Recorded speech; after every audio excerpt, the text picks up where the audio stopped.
Hello, listeners, and welcome to my podcast, In This World, a podcast for life's journey through tough times. I'm Laurie Wiegand-Jackson. I'm our host, and today we are in Series 2, Change and Transition, and this is Episode 2, and we'll be talking about relationships. So, we're in a time of polarization and uncertainty, and we find that some of our relationships with family and friends are being strained, maybe even broken. People we were close to and once spoke to about everything. Now it seems like we can't have those conversations. We're afraid to talk about certain subjects because we have a differing opinion. In some cases, we're seeing people sort of villainizing the other person for having different views. And this is a very difficult time on relationships. People may be migrating to just like-minded people. And that can cause a strain on a relationship where you find that, hey, we don't agree on certain subjects. But should that really be the end of a relationship? Well, I'm going to talk a bit more about that, about what good and healthy relationships look like, and then how we manage through transitions in relationships. So let's start by talking about what makes for a successful relationship. Successful and healthy relationships are based on honesty and trust. They're built on a foundation of mutual respect, a desire and willingness to work together.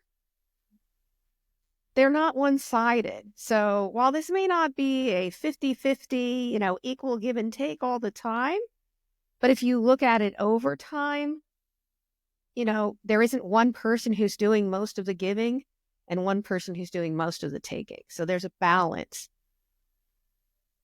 And then healthy and successful relationships are developed and based on commonalities, things that we do share in common.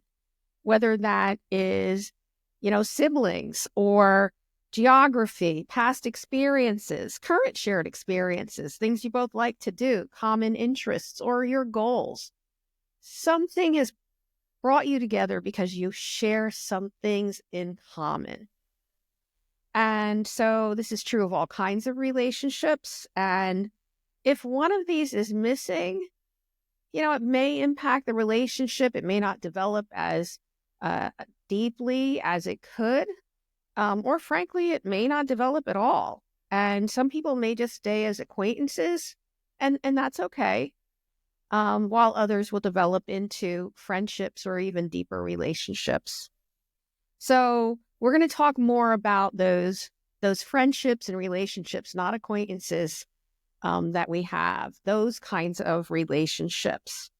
So again, and you may want to write this down, successful relationships are based on honesty and trust, built on a foundation of mutual respect, a desire and willingness to work together. They're not one-sided, and they're derived from commonalities. One thing to note, change is certain in relationships. Just as you as a person will change over time, we don't stay the same throughout our lives. We evolve and change. Well, so too will our relationships evolve. And some will last a lifetime, and they are such blessings. And some will last just for a season, and they're blessings too. Recognizing that all relationships are not meant to last forever, that they're not permanent, helps us to manage through some of this change or lapses or even the endings of friendships or relationships. So let's explore how to manage change and transition in our relationships by focusing on two things. I'll start with new relationships, and then we'll talk about ongoing relationships and even what I'll call breakups. So let's start with new relationships. Exploring and developing new relationships can seem challenging and even scary. To think about this idea that, you're starting out as strangers, but you're going to build upon the very thing that brought you together in the first place. So It might be that you work together, or it was a chance meeting at the gym. It could be someone at church that you see or that you go to church with, or someone you go to school with. Whatever that situation, you do have something in common that you are sharing. It's the environment that you're in, the things that you do there, your thoughts about the experiences that you're having there. You can start right where you are. As time goes on, you're going to open up a little bit more about yourself, and you are going to listen and learn about the other person. This is organically developing in a relationship. And so it goes from there. You may choose to keep things at a certain level, and that's okay. Or as time continues, you may choose to deepen that relationship. If indeed it isn't a good fit for you, you may even decide to close the door. Part of the challenge is just getting started, and then the next challenge is deciding where to go from there. Remember that you are in control of your own time, energy, and commitment. You can go as slow as you need to. It's up to you. But once you feel that you've found someone who checks off that list of things that can lead to healthy and successful relationships, you are blessed and will likely have that relationship for a while, if not a lifetime. So what happens to cause transitions in relationships? Well, what kind of challenges will they face? Because they will face challenges. Could be changing location. Someone moves away, someone changes jobs, someone's relocating to a new state or a new country. Could be other relationships that have an impact on this. Could be family, could be your partner, could be other friends. Anything that could demand more of your time and attention and can affect that friendship. Could be changing interests. Again, I talked about how we don't stay the same throughout our lifetime, and our interests do change over time as well. And that gym class where you met may not be the thing for you anymore. And you've decided to focus more on work or to take a cooking class or a painting class. Well, maybe that's something that this friend would like to do and goes along with you, but maybe not. And again, that's okay. But that can cause a change in that relationship. Or maybe just seasons in our lives. Getting married, having children, getting divorced, retiring. These are all things that come at different stages in our life, but they can certainly affect our relationships. And then changes in health. It's not within our control, but sometimes there are things that happen to our health, and that can impact our relationships. Aging, illness. These could be short-term or long-term chronic conditions, but they can have an impact. So all of these things that happen in life will result in changes to our relationships. In some cases, strengthening them. And in some cases, stressing them. In some cases, it will cause that relationship to diminish or simply to fade away. But remember that good relationships are a give and a take. They require patience and understanding. So even if a relationship or a friendship diminishes for a period of time, it may not signal an ending, just a change. So hold on to all of these friendships. Keep in touch, even at a minimal level, if that's where you're at, because one day that relationship may be revived and deepen again into something that is wonderful. With this understanding that relationships will change over time, and those changes are related in part to seasons in our life and other changes that are happening, I do want to talk about what I'll phrase as breakups. These relationships that definitively come to an end, because that can be very hard. It's one thing to deal with transitioning and changes, but that ending of a relationship comes in a couple of ways. It can come because we end that relationship for very legitimate reasons. It can happen because we have um, a mutual understanding that, hey, you know what, this just isn't great, and we part ways.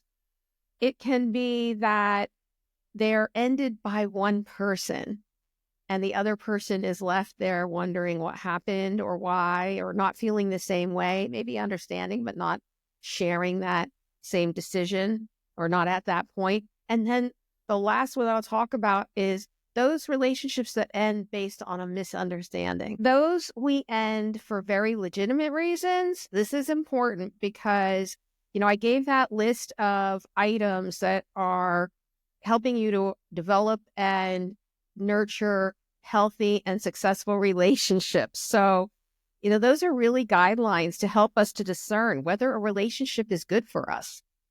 If you see that the other person isn't supportive, isn't considerate, isn't respectful, isn't communicating openly and honestly, there really is not a good reason to spend your time and energy there. It may be that you choose to keep that relationship at a certain level and see if over time things change and you keep your eyes open and you're honest with yourself and you're honest with the other person about your concerns. And then, you will determine if you have sufficient reason to end that relationship. At least at that point, you won't be asking yourself, I wonder what happened, because it'll be clear exactly why you were making that decision. For those that are mutually parting ways, this may be the case where you share your concerns and find out you both are at a place where you say, hey, it's best to part ways. Whether it's a friendship or even more than that, sometimes it just isn't what you want or need in a friend or a boyfriend or a girlfriend. I admit that at times I stayed in relationships really longer than I should have. If I was more honest and clear about my concerns, both between the other person and frankly honest with myself, I think we probably would have come to a mutual parting of the ways sooner and with less confusion and less emotional turmoil. I think we're all better served when we acknowledge that an ended relationship doesn't signify failure. It's a sign of self-awareness, and in some cases, self-preservation. Remember, too, that when you are investing in a relationship, that there are other potential relationships that you're not engaging or developing, and that could lead to a missed opportunity. And really, if this goes on for an extended period, there will be heartbreak. Again, whether it's a friendship or more than that.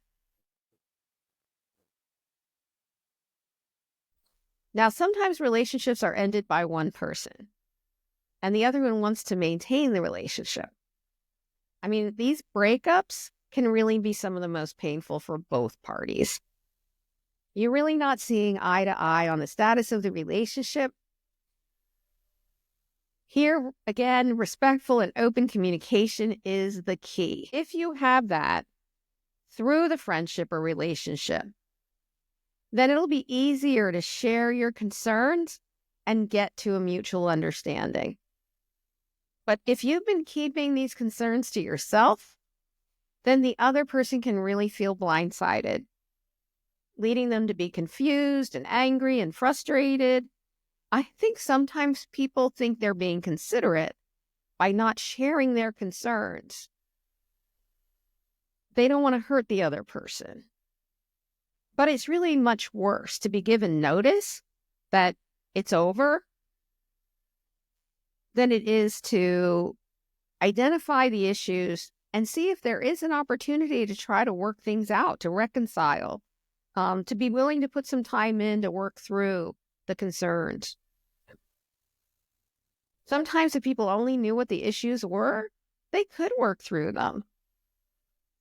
So, giving it a chance by taking a chance, having that respectful and open discussion, and as in any good relationship, be willing both to share and to listen. In the end, if there is no chance or desire to reconcile, it can be painful for both parties. Oftentimes we think it's the person who wants to stay in the relationship's the only one that's hurting, but it can be painful for both parties. The one who's saying it's time to end and the other who's saying it's not. And that's true for friendships too, not just relationships. When a friendship has ended, for any reason, moving, changing interests, other relationships, we should take the time to allow ourselves to heal, to spend time reflecting on what happened, and to learn from it for our future relationships and future friendships. Accepting that some friendships or relationships are for a season will also help us to understand the breakup. And we'll be able to reflect and appreciate the good times and the good things that were there that you shared, and focus on what you learned from each other and that experience. And one last thing I want to mention is to be aware if you start to see patterns in these ended relationships, because that may really warrant some introspection. Why does this same thing happen? What is your role in it? And what can you do to turn things around? This is important work to do to help you develop healthy and successful relationships in the future. And the breakup or end of relationships that cause really me the most concern and that continue to come to my mind even decades later are those that end on a misunderstanding or misspoken word. Sometimes we're not willing to show forgiveness, or likewise, we've done something and we're not willing to confess and to ask for forgiveness. There may be an abrupt ending to a friendship, or it may just peter out over time due to a lack of effort. People may be ashamed of their actions and avoid dealing with the outcome, causing the relationship to end. We all make mistakes. Sometimes we don't realize how much pain it can cause the other person. Betrayals of trust, hiding something that is found out, flat out lying about someone or a situation, judging someone incorrectly. While you may think you have a good reason for your decision at the time, if you look at it from their perspective, you could see how it hurt the other person and how it harmed the friendship. But forgiveness can be hard, and owning our mistakes can be even harder. So, I've lost a few friendships because of this, and it bothers me to this day that it could have been different if I had tried harder to maintain those relationships, both to forgive and to seek forgiveness.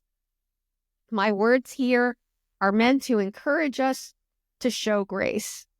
If you find yourself in a situation like this, I'm encouraging you to show grace. To be more like Jesus, while at the same time guarding our hearts to see if the other person is truly seeking to be a good friend and make amends. Or on the other side of it, to show courage and commitment by seeking forgiveness from one that we have wronged unintentionally. These are the relationships that end with both parties feeling saddened by the loss.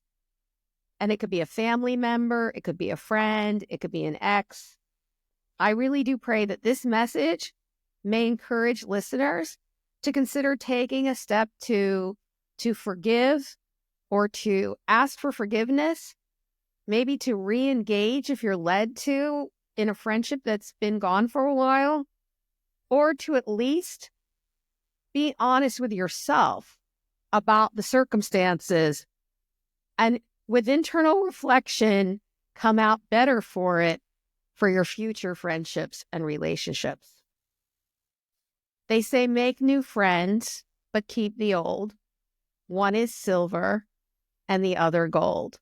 I learned that as a young girl, And now, so many years later, I understand that our relationships are so valuable, even if they just last a season, but especially those that last a lifetime.